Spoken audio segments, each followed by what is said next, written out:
ও আল্লাহ বাগে বান্দারা বসিরহাটের জমিনকে ধন্য করে শুয়ে আহারে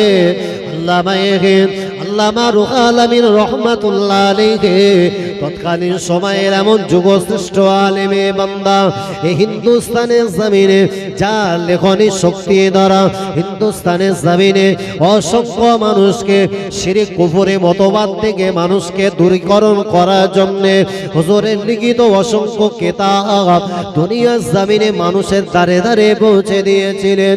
আল্লাহ পাকের ওলি বান্দা 12 বছর বয়স অতিবাহিত হওয়ার পরে আম্মা জান বাচ্চাটাকে কোরআন শিক্ষায় শিক্ষিত করালেন, হাদিস শিক্ষায় শিক্ষিত করালেন।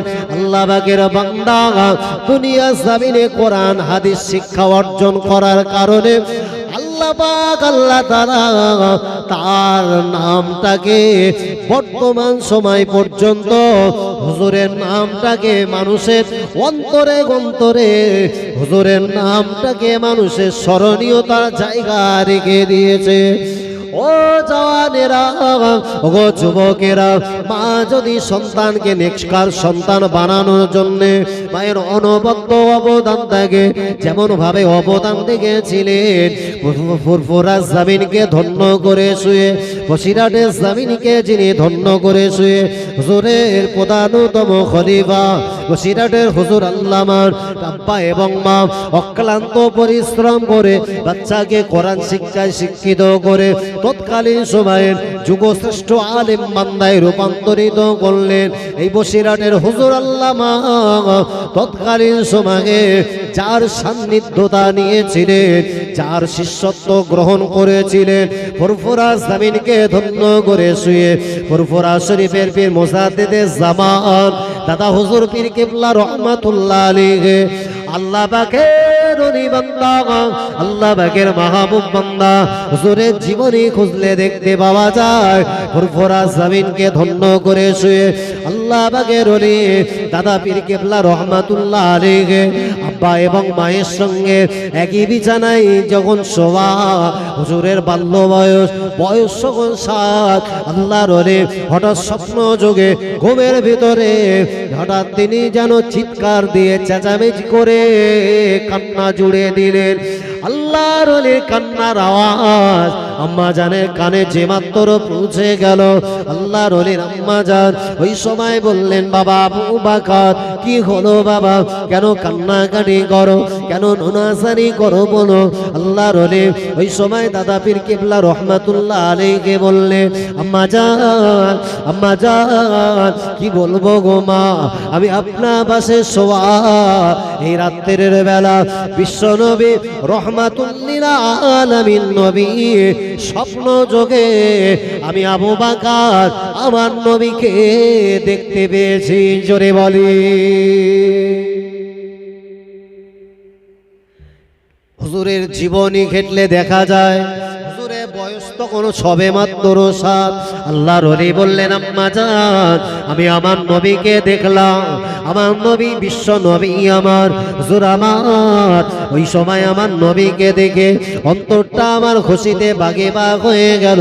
বাল্য বয়সে আম্মা জান আমি আমার নবীকে দেখে আমার যখন অন্তরটা খুশিতে আনন্দে আত্মহারা হয়ে গেল। আল্লাহর ওলি আল্লাহ পাকের মাহবুব আল্লাহ পাকের ওলি বান্দা ওই সময় আম্মা জানকে ডেকে বললেন, মা আমার নবীকে দেখলাম, আমার নবী কোনো একটা মানুষের জানাজা নামাজে আমার নবী হাজির, আল্লাহ নবী জানাজা নামাজের ইমামতিত্ব করবে। আল্লাহ নবী দাঁড়িয়ে, আল্লাহ নবীর পাশে অসংখ্য মানুষেরা দাঁড়িয়ে আছে।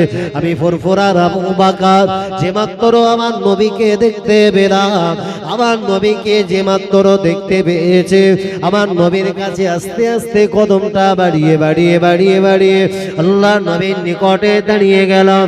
আল্লাহ নবীকে উদ্দেশ্য করে সালাম দিলাম, আসসালামু আলাইকা ইয়া রাসূলুল্লাহ, আসসালামু আলাইকা ইয়া হাবিবাল্লাহ, আসসালামু আলাইকা ইয়া খায়রে খালকিল্লাহ। আল্লাহ নবীকে সালাম দেওয়া পরে নবী আমার আল্লাহ নবী আমি আবু বকরের সালামে জবাব খানা দিয়ে দিলেন। ও জওয়ানেরা আল্লাহ নবী আমার সালামের জবাব দেওয়া বলেতে আল্লাহ নবী আমার থেকে মুখটা ফিরিয়ে নিয়ে অন্যদিকে আমার নবী মুখ করে দাঁড়িয়ে গেল। আমার নবীর সঙ্গে আবার কথোপকথন করব বলে আল্লাহ নবী যেদিকে দাঁড়িয়ে আমার নবী সেদিকে দাঁড়িয়ে গেলাম। আল্লাহ নবীর সঙ্গে একটু কথোপকথন করব। ওই সময় আল্লাহ নবী আমাকে দেখবা পরে আল্লাহ নবী আবার ওই দিক থেকে অন্যদিকে মুখটা ঘুরিয়ে নিলেন। আমার নবীর এই অবস্থা দেখবা পরে আমার মনে মনে সন্দেহ হলো, আল্লাহ নবী মনে হয় আবু বকরের ব্যাপারে আমার নবী রাগান্বিত, আমার নবী বোধহয় আমার প্রতি অসন্তুষ্ট অবস্থাতে রয়েছে। ও আমার আম্মা জান, ওই সময় আমার নবী বিশ্ব নবী রহমাতুল লিল আলামিন নবী আমার নবীর কদমটাকে জড়িয়ে ধরে আমি আবু বকর আল্লাহ নবীকে বললাম, ইয়া রাসূলুল্লাহ, ইয়া হাবিবাল্লাহ, হুজুর আপনি কেন মুখটা সরিয়ে এলেন? হুজুর আপনি আমার থেকে মুখটা সরাবেন না। আল্লাহ নবী বললেন, বাবা আমি বিশ্ব নবী, তোমার কাছ থেকে মুখটা সরিয়ে নেবার অন্য কোনো কারণ নয়, শুধুমাত্র একটা কারণ হলো দুনিয়ার জমিনে তুমি দিন শিক্ষা থেকে পিছিয়ে দুনিয়ার বুকে তুমি কোরআন শিক্ষার পরিবর্তে হাদিস শিক্ষার পরিবর্তে দুনিয়ার বুকে তুমি ইংলিশ শিক্ষা করো, দুনিয়ার জমিনে বাংলা শিক্ষা করো। আমি আল্লাহ নবী, আমি বিশ্ব নবী, আমার মনের ইচ্ছা হলো আবু বকর তুমি কোরআন শিক্ষা অর্জন করো। আরে কোরআন যদি শিক্ষা অর্জন করতে পারো, আল্লাহ পাক আল্লাহ তাআলা কোরআনে যদি দে অন্ধকারময় কল অন্তরটাকে আল্লাহ তাআলা তোমার জন্য আলোকময় করে দেবেন। জোরে বলে ও জওয়ানেরা, যুবকেরা, যে ফুরফুরাতি মুজাদ্দিদে জামান দাদা হুজুর পীর কেবলা রহমাতুল্লাহ আলাইহি ওই সময় আম্মা জানকে বললেন, আম্মা জান আল্লাহ নবী যখন চান আমার দ্বারা যখন হাদিস শিক্ষা অর্জিত হবে, আমার দ্বারা যখন কোরআন শিক্ষা অর্জিত হবে, আমি আবু বকর দুনিয়া জমিনে একজন বিদগ্ধ আলেম বান্দা হতে চাই। আল্লাহর ওলি ফুরফুরা শরীফের বে মুজাদ্দিদে জামান দাদা হুজুর পীর কেবলা রহমাতুল্লাহ আলাইহি কথাটা বলবা বলে দে সকাল বেলা আম্মা জান বাচ্চাটাকে সাথে নিয়ে বক্তব্যে ভক্তি করে দিলেন। ওখান থেকে তিনি শিক্ষার প্রাথমিক স্তরগুলা পড়াশোনা করে আল্লাহর ওলি এবার দিকে দিকে একাধিক মাদ্রাসায় পড়াশোনা করে তৎকালীন সময়ে মক্কা মদিনা এবং বিভিন্ন জায়গাতে সফর করে তিনি শিক্ষা অর্জন করে একজন উপযুক্ত বিদগ্ধ পণ্ডিত আলেম বান্দায় রূপান্তরিত করেন। বাবাজি অবশ্যই আপনাকে জানতে হবে দাদা পীর কেবলা রহমাতুল্লাহ আলাইহি দুনিয়া জমিনে একজন উপযুক্ত আল্লাহর ওলি মাহবুব হওয়ার আগেতে দুনিয়ার বুকে একজন বিদগ্ধ আলেম হয়েছে। এই আলেম হওয়ার জন্য আল্লাহকে চিনেছে, নবীকে চিনেছে, দুনিয়া চিনেছে, জান্নাত চিনেছে, জাহান্নাম চিনেছে, কবর চিনেছে, আখিরাত চিনেছে। আর দুনিয়ার বুকে যার ভিতরে দ্বীনি শিক্ষা থাকে না, ওই মানুষটা দুনিয়া জমিনে দুনিয়া চেনে না, ওই মানুষটা জান্নাত চেনে না, ওই মানুষটা জাহান্নাম সম্পর্কে ভীত হতে পারে না। আল্লাহ নবী বিশ্ব নবী রহমাতুল লিল আলামিন নবীর প্রতি যে কোরআন নাজিল হয়েছে, ওই কোরআনের ভিতরে আল্লাহ পাক পরিষ্কার জানিয়ে দিয়েছে দুনিয়া জমিনে আল্লাহ পাক যত বান্দাকে পাঠিয়েছে সমস্ত বান্দার ভিতরে আলেম বান্দারাই সব চাইতে আল্লাহকে বেশি ভালোবাসে। পৃথিবীর বুকে আলেম বান্দারাই সব চাইতে আল্লাহ ভীরু হয় এরা দুনিয়া জমিনে, কেননা তারা আল্লাহর আযাবে জাহান্নাম সম্পর্কে যথেষ্ট স্বতন্ত্রতা অবলম্বন করে। দুনিয়া জমিনে যারা জাহান্নাম সম্পর্কে সচেতন, কবর সম্পর্কে সচেতন, মরণের পরে আল্লাহ পাক আল্লাহ তাআলা যে আমার জন্য আখিরাতের জায়গা উপযুক্ত আলামে বারজাকের প্রথমতম জায়গা কবর নামীয় জিন্দেগিটা কিভাবে আমার জন্য আলোকময় হবে। ওই জন্য আল্লাহ পাকের আলেম বান্দা দিনে রাতে তাওবা ইস্তেগফার পড়ে, বিভিন্ন রকম তাসবিহ তাহলিল পড়ে, রাতের জাগরণের আগে বান্দা যদি এইভাবে আল্লাহ পাকের আল্লাহ তাআলার খুশির জন্য তিনবার সূরা ইখলাস, সূরা ফাতিহা এবং অন্যান্য সূরাগুলা আমল করার ক্ষেত্রে একজন আলেম বান্দার দ্বারা এটাই তো তার জন্য বড় সহজতর। আর যদি বান্দা আলেম না হয়, বান্দা যদি দিন শরিয়াত থেকে দূরে থাকে, ওই বান্দাটা ধরে দুনিয়ার সমস্ত দুনিয়াবি শিক্ষার প্রতি আকৃষ্ট হয়ে যায়। কোরআন সুন্নাহ ইসমা কিয়াসের বিন্দু মাত্র সেদিকে যদি বান্দার হুরুক্ষেপ না থাকে, ওই বান্দাটার আমলিয়াতের জায়গাটা কিভাবে গড়ে উঠতে পারে। তাই দুনিয়ার জমিনে আল্লাহ সুবহানাহু ওয়া তাআলা পরিষ্কার বলেছেন, ইন্নামা ইয়াখশাল্লাহ মিন ইবাদিহিল উলামা। আল্লাহর কোরআন ঘোষণা দিয়েছে দুনিয়ার জমিনে আল্লাহর সেই সমস্ত বান্দা হলো তারাই যারা সবচাইতে খোদা ভীরুতার দিক দিয়ে আল্লাহর সবচাইতে নিকটবর্তী জায়গা স্থান দখল করতে পেরেছে।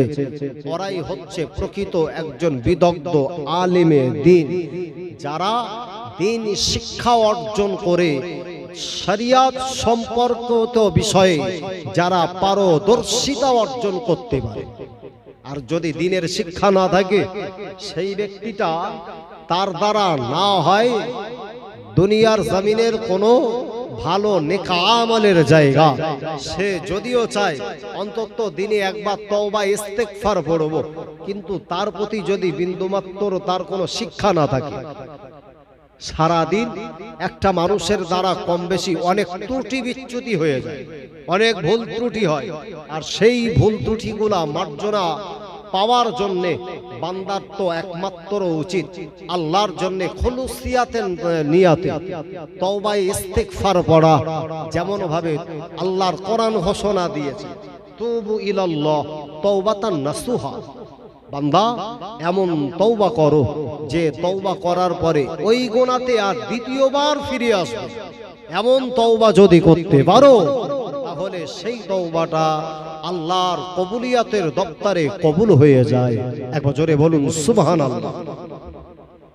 কিন্তু ঈদগাহের ময়দানে যে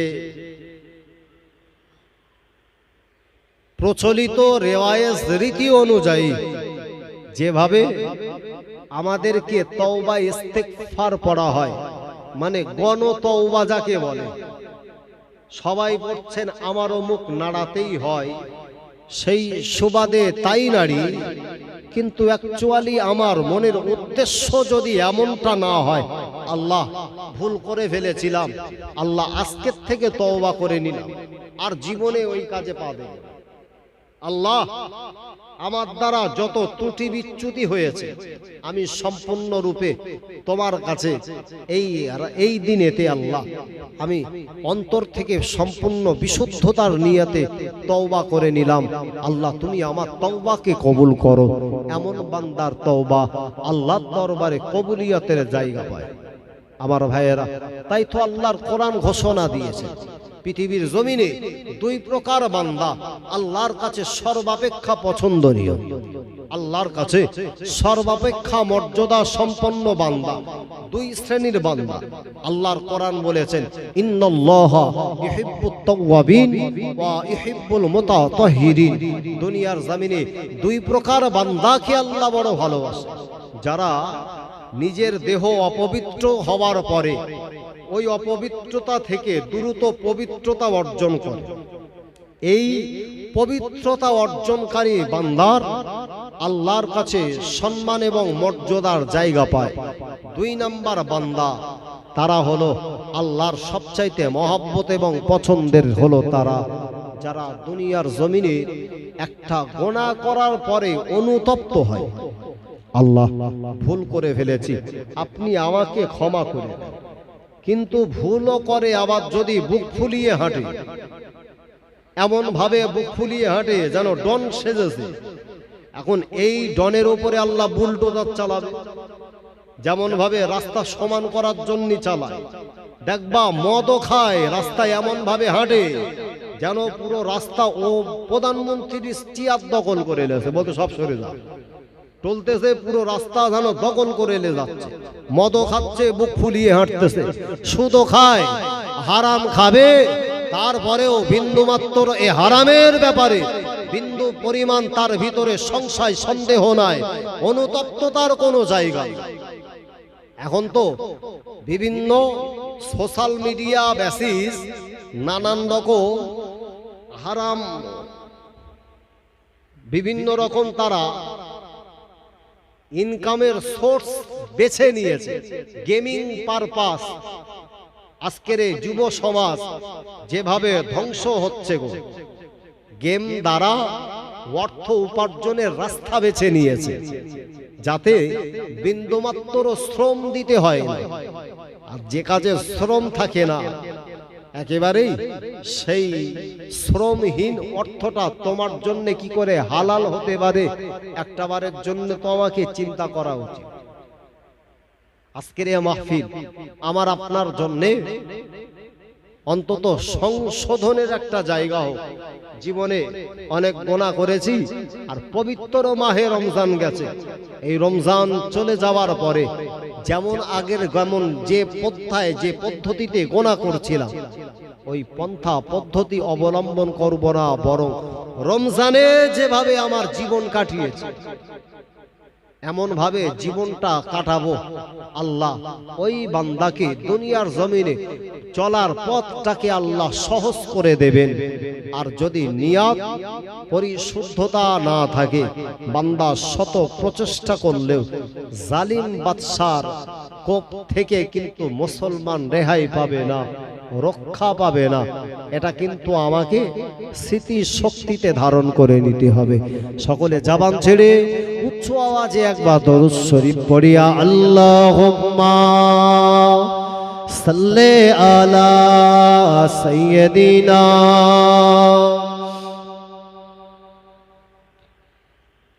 একটু জবান ছেড়ে পড়ো না বাবা। ওয়ালা আলি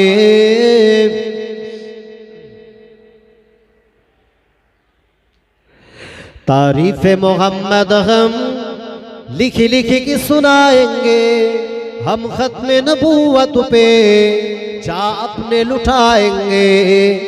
तारीफ़े मोहम्मद हम लिख लिख के सुनाएंगे, हम ख़त्मे नबूवत पे जा अपने लुटाएंगे। झुकना भी नहीं आता, बिकना भी नहीं आता, हम जान लुटाएंगे, डरना भी नहीं आता। आका के मोहब्बत में हम सर को कटाएंगे, हम खत्म नबूवत पे जा अपने लुटाएंगे। तारीफ़ मोहम्मद हम लिख लिख के सुनाएंगे, हम खत्म नबूवत पे जा अपने लुटाएंगे।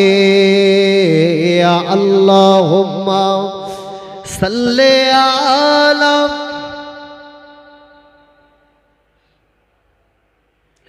वाला आले।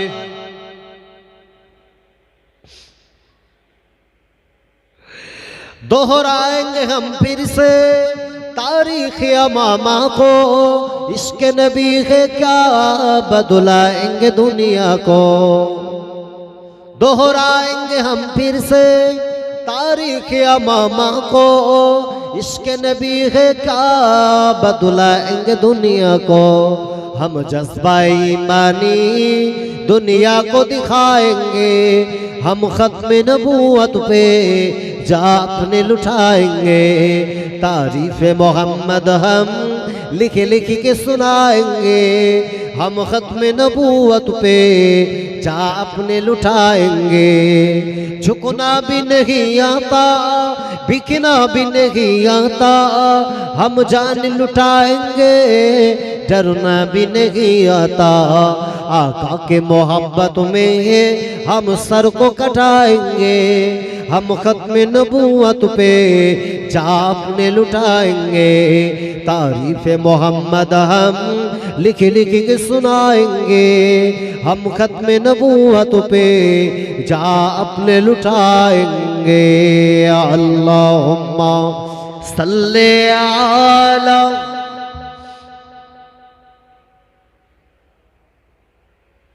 आले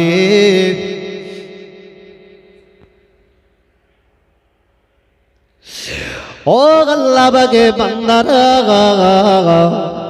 আরে পবিত্র মাহে রমজান বিদায় নেওয়া পরেতে তামাম বিশ্বের মানুষের কাছে একটা ঈদের দিন উদযাপিত হয় যে ঈদের দিনটার নাম হলো ঈদুল ফিতর আরে আল্লাহ নবী সাহাবীরা ওনাদের জীবদ্দশাতে মাহে রমজানে রোজা রাখতে এই রমজানের রোজা বিদায় নেওয়ার পরেতে আল্লাহ নবী সাহাবীরা কাতারে কাতারে দাঁড়িয়ে দাঁড়িয়ে ঈদের নামাজ আদায় করতেন অথচ আল্লাহ নবী সাহাবীদের ভিতরে ইসলাম জাগানের দ্বিতীয় খলিফা নাম হলো তার ওমর হযরতে ওমরে ফারুক রাদিয়াল্লাহু তাআলা আনহু হুজুরের জীবদ্দশায় দেখা যায় আল্লাহ নবী সাহাবী ওমর রাদিয়াল্লাহু আনহু একদিন তিনি ঈদের নামাজ আদায় করে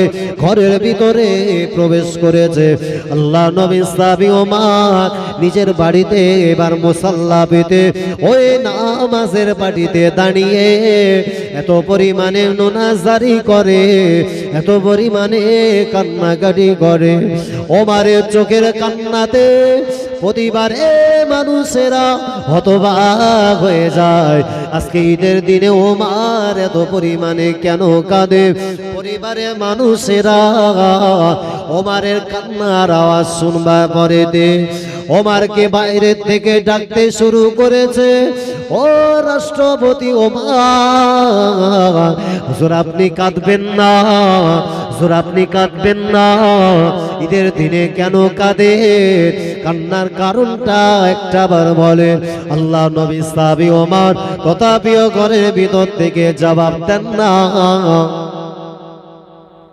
সংবাদটা লোকালয়ে পৌঁছে গেছে নবী সাহাবীদের কর্ণকুহরে পৌঁছে গেল ঈদের দিনে ঈদের নামাজ আদায় করে রাষ্ট্রপতি ওমর ঘরের ভিতরে টুকুরে টুকুরে কাঁদতেছে আল্লাহ নবী সাহাবীরা কাতারে কাতারে হযরতে ওমরের ঘরের দরজার গোড়ায় দাঁড়িয়ে রাষ্ট্রপতি ওমরকে ডেকে বলে ও আল্লাহ নবী সাহাবী হুজুর আপনি কাঁদবেন না হুজুর আপনি নামাজারি করবেন না হুজুর ঘরের দরজা খুলে দেন ঘরের জানালা খুলে দেন আচ্ছা তোমার তথাপিও কারোর ডাকে সাড়া দেন না ঘরের ভিতরে টুকুরে টুকুরে কাঁদতেছে কিছু সময় অতিবাহিত হয়ে যাবার পরে আরে আল্লাহ নবী সাহাবী ওমর ঘরের দরজা খুলে দিলেন আল্লাহ নবী সাহাবীরা দেখে ওমরের চেহারাতে যেন একটা কান্নার প্রতিচ্ছবি চোখ দ্বারা টপ টপ টপ টপ করে পানি গড়িয়ে যায় জুব্বা মোবারক ভেজা রাষ্ট্রপতি ওমরের দৃশ্য দেখে আল্লাহ নবী সাহাবীরা ওমরকে ডেকে বলে ও ভাই ওমর কেন আপনি ঘরের ভিতরে আজকে পবিত্র খুশির ঈদের দিনে হুজুর আপনি এত পরিমাণে নামাজারি করেন কেন আল্লাহ নবী সাহাবী ওমর রাদিয়াল্লাহু আনহু ওই সময় আমার নবী সাহাবীদেরকে ডেকে বললে ও আমার নবী সাহাবীরা আমি ওমর একটা মাস রোজা রাখলাম এই আমার একটা মাস রোজা রাখা আমি ওমর জানি না কোন দিনে রোজা আল্লাহ পাকের দরবারে কবুল হয় না আমি রোজা অবস্থাতে কোনো দিনে যদি একটা ত্রুটি করি কোনো দিনে যদি একটা ভুল করে ফেলি একটা ভুলের কারণে আল্লাহ পাক যদি আমার জীবনের ওই দিনের রোজাটা নষ্ট করে দেয় কিয়ামতের দিন মুসিবতের দিনেতে আমি ওমর জবাব হয়ে যাব আল্লাহ নবী সাহাবী ওমর রাদিয়াল্লাহু আনহু এত কান্না কাঁদে, ওমরের চোখ দিয়ে ডাব ডাব ডাব ডাব করে পানি গড়িয়ে যায়। হযরত ওমর রাদিয়াল্লাহু আনহু ওই সময় নবী সাহাবীদের ডেকে বললে, ও আমার নবী সাহাবীরা, এই ঈদের দিনে আজকে তোমরা যে খুশির ঈদ পালন করো, তাম পৃথিবীর মানুষেরা যে খুশি মানায়, একটা বারের জন্য বুকে হাত রেখে বলো, তোমাদের রোজা আল্লাহর দরবারে কবুল হয়েছে, আল্লাহর দরবারে মঞ্জুর হয়েছে। এ ব্যাপারে যদি সিওরিটি দিতে পারো, আমি ওমর জানিয়ে দিলাম, আমি তোমাদের সঙ্গে আজকে ঈদের দিনে খুশি মানাবো। অথচ আমি ওমর জানি না, আমি ওমর বলতে পারি না কোন দিনে রোজা আল্লাহ দরবারে মঞ্জুর হয়েছে। এ কারণে আমি আল্লাহ পাকের আযাবের ভয়েতে, কঠিন আযাবে জাহান্নামের ভয়ে আমি ঘরের ভিতরে ভীত সন্ত্রস্ত অবস্থাতে আল্লাহ পাকের দরবারে তওবা ইস্তিগফার পড়ে আল্লাহকে জানাচ্ছি, আল্লাহ পাক আমার রোজা আপনার দরবারে পৌঁছে যাওয়ার পরে ওমরের একটা দিনের যদি কোনো দিনের ত্রুটি হয়, ওই দিনের জন্যে আমি ওমর অনুতপ্ত, আমি ওমর শর্মিন্দা, আমি ওমর সেই দিনের জন্যে আমি আপনার কাছে ক্ষমা ভিক্ষা চাই গো আল্লাহ।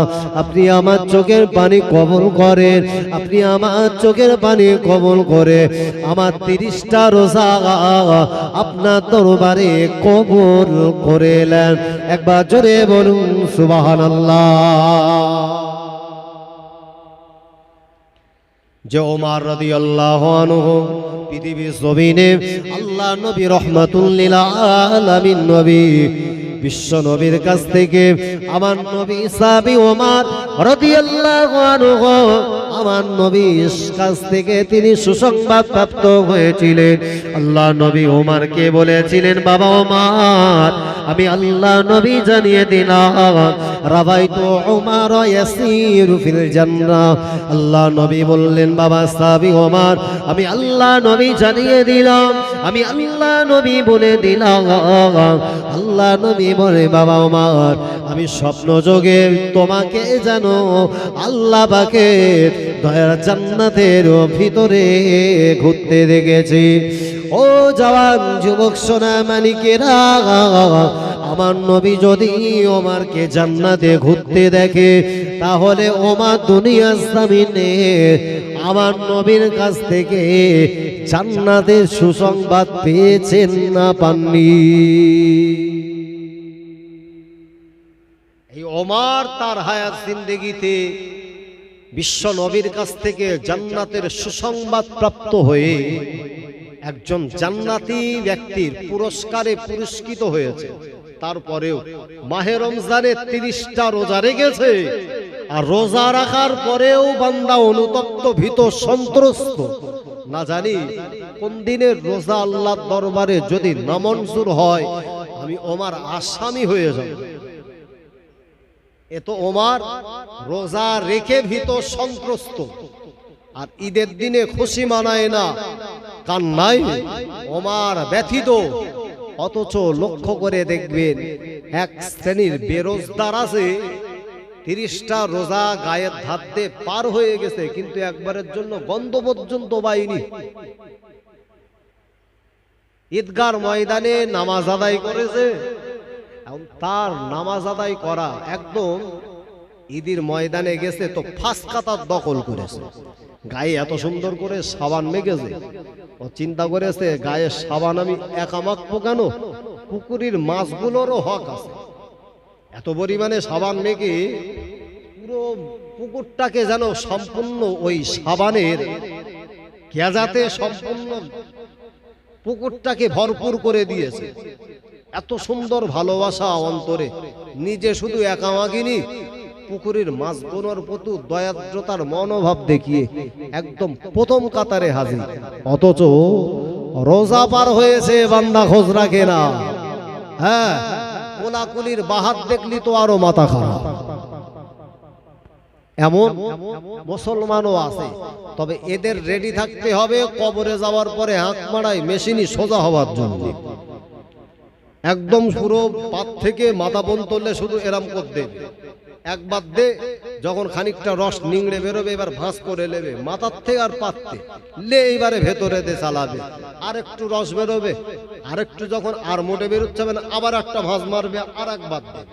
ঠিক ওইরকম আঁক মারাই মেশিনের মধ্যে ফেলে দুনিয়ায় যারা দেহের রস বার করার জন্য আর দেহের রস কমবে ওই ভয়ে যারা রোজা রাখেনি, এর জন্য আল্লাহর আযাবে জাহান্নাম অপেক্ষারত। একবার ভাবুন, চিন্তা করুন, অনুতপ্ত হন, আল্লাহর কাছে অন্তত পক্ষে একবার ক্ষমা ভিক্ষা চান। আল্লাহ, আমি আপনার হুকুমটাকে আইনকে অমান্য করে ত্রুটি করে ফেলেছি গো মালিক, ভুল করে ফেলেছি, আল্লাহ আপনি আমাকে ক্ষমা করে দেন। আল্লাহ বলেছেন, বান্দা খুলুসিয়াতের অন্তরে বান্দা যখন চাইবি আমি আল্লাহ তোর তওবাটাকে কবুল করে জীবনের গোনাটাকে মাফ করে দেব। একবার জোরে বলুন সুবহানাল্লাহ। এবার সবাই দাঁড়িয়ে বিশ্ব নবীর দরবারে একবার সালাম দেব। ইয়া নবী সালাম।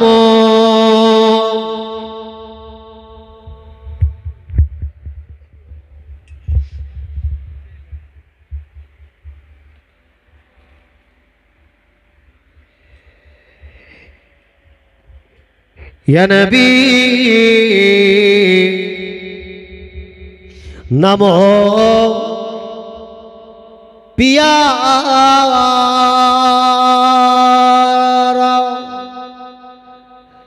ইয়া রাসূল নমো পিয়ারা, আরশে पर हक ने पुकारा, सच पैगंबर है हमारा, या नबी सलाम।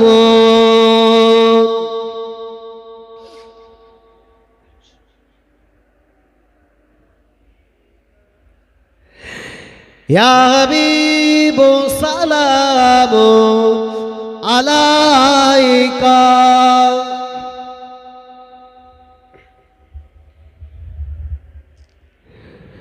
উড়িল আল্লাহ আরো পানি, পোহালো দুঃখে রজনী, হইল নুরানি, আমেনার নয়নের মনি, ইয়া নবী সালাম।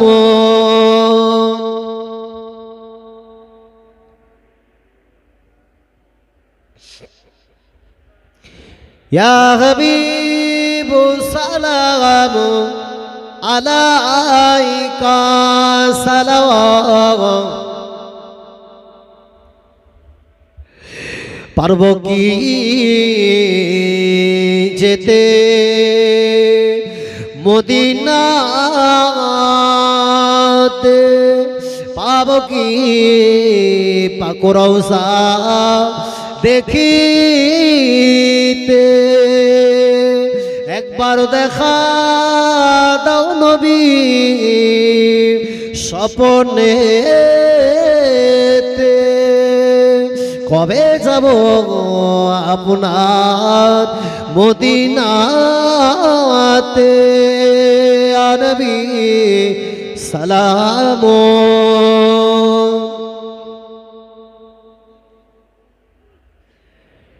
ইয়া হাবিব সালাম আলাইকা সালাওয়াতুল্লাহ। কঠিন হাসরের দিন কি আছে মোদের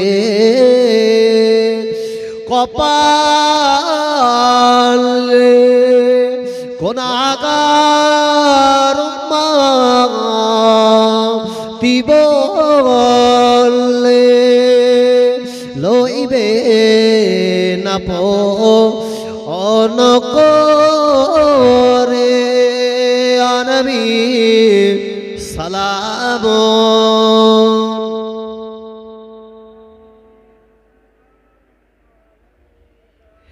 ইয়া হাবিব সালাম আলাইকা সালাওয়াতুল্লাহ আলাইকা।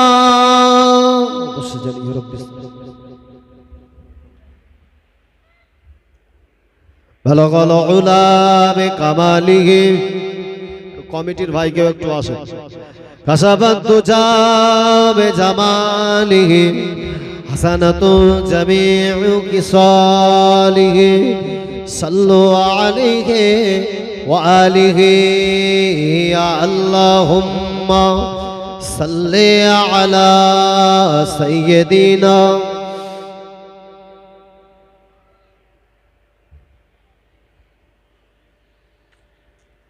ওয়া আলা আলিহি।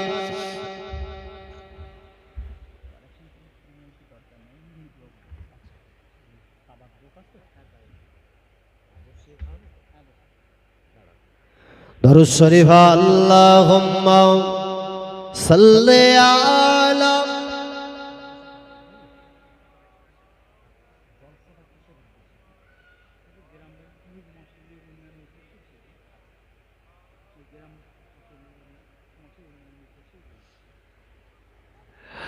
ওয়ালা আলি সাইয়্যিদিনা।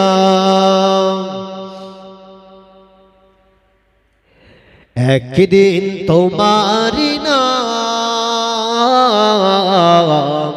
মসজিদে হবে এলান, একদিন তোমারি নাম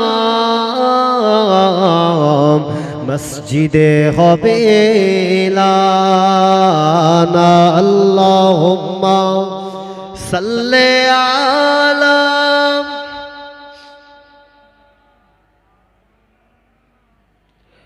ওয়ালা আলিহি।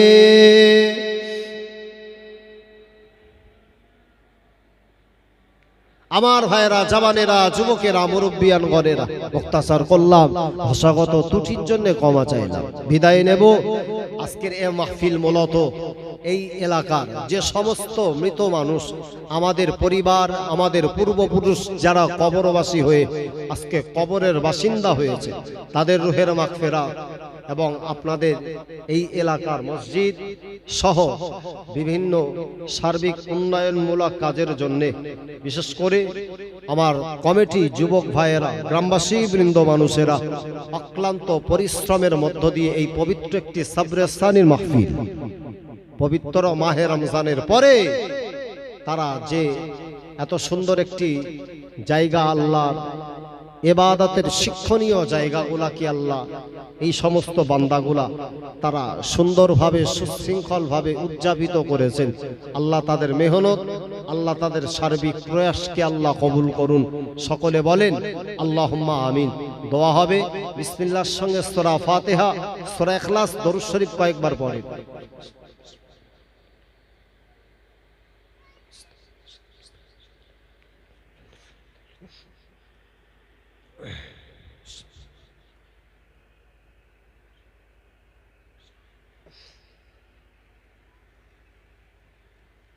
আল্লাহুম্মা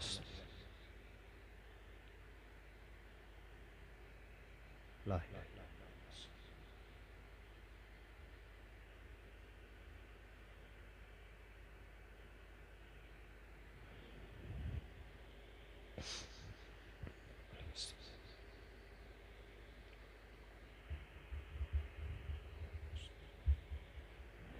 আমার সাথে সাথে